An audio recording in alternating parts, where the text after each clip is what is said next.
Hello. Welcome to the first, and probably last episode of Blogface, The Uncanny Adventures of Blogface.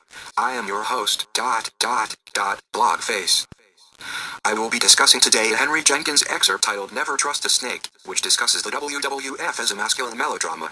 Of course, today it is the WWE, for if I remember correctly, the WWF was sued by the World Wildlife Fund.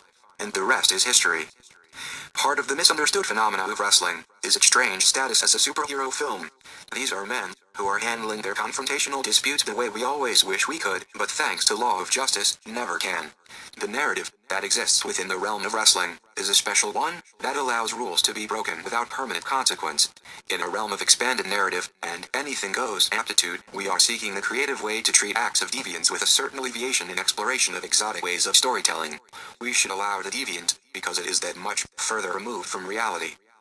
In wrestling, as I read and understand for myself, there must be a clear distinction between two types of people who watch: those who are galvanized by the melodramatic effects of it, as I just discussed in removal of their everyday lives, and those who appreciate the aesthetics of it. The aesthetics being, in this case, the wrestling technique. There's such thing as a timeless storyline, but it can only go so far before paying attention to a certain craft involved with these men telling a story. They use their bodies to tell a story.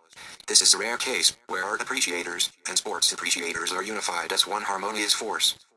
Lastly, part of the phenomenon involved in the wrestling world is that of the backstage politics, and how clearly serious non-fiction force interacts with a fictional and removed from reality realm.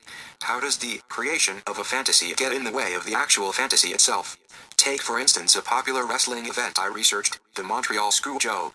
This involves a championship match between Shawn Michaels and Bret Hart.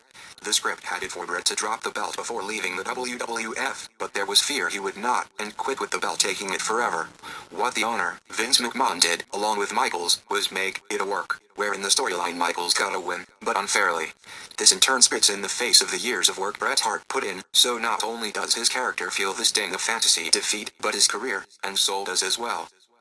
That's all for now. Blogface, out.